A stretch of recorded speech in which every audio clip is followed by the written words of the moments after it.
سلام، امیدوارم حالتون خوب باشه. من رضا هستم و اینجا کانال اسماتوسفیر هستش و تو این ویدیو قصد داریم با هم دیگه ببینیم بوتسترپ چی هستش و کاربرد اسنیپت ها رو در بوتسترپ بررسی کنیم.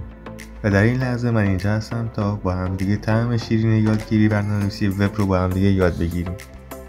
خب دوستان، ببینید اگه ما بخوایم بوتسترپ رو به فارسی ترجمه کنیم به معنی راه اندازی خودکار هستش و این صفحه سایت بوتسترپ هستش که ما اینجا یک کار انجام میدیم. یک دو تا راه داریم که ما بتونیم بوتسترپ رو در سیستم خودمون نصب کنیم که مورد اول استفاده از CDN هستش و مورد دوم که این هستش که بوتسترپ رو دانلود کنیم و در گوشه مخصوص پروژمون اونجا قرارش بدیم تا بتونیم ازش استفاده کنیم.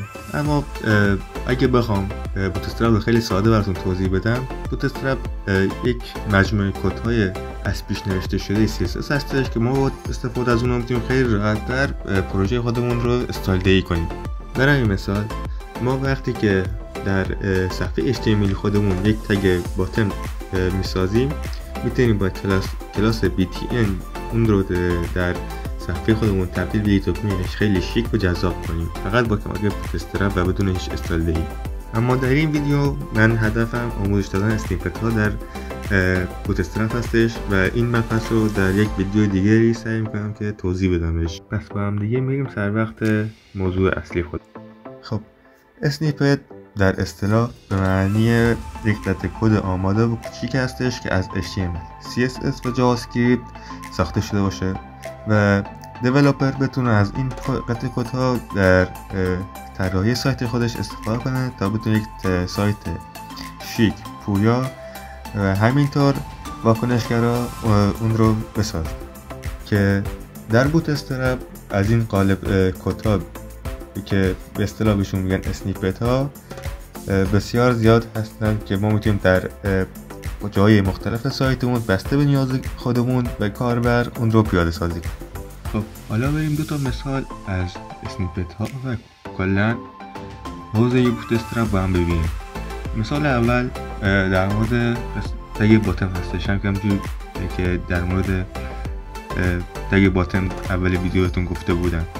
اینجا 3 تا تگ باتن داریم که تایپشون باتن است و کلاسشون رو BTN پرایمری، سکندری و ساکسس انتخاب کردیم که بس اینها رو ما خودمون باید جداگونه بعداً در ویدیوی دیگه با هم دیگه بررسی می‌کنیم که کلاس گذاری در بوتسترپ چگونه هستش، که همونجور که می‌بینید بهمون یک استایل ساده‌ای و به ما میده و ما می‌تونیم از اون دکمه برای سایتمون استفاده کنیم.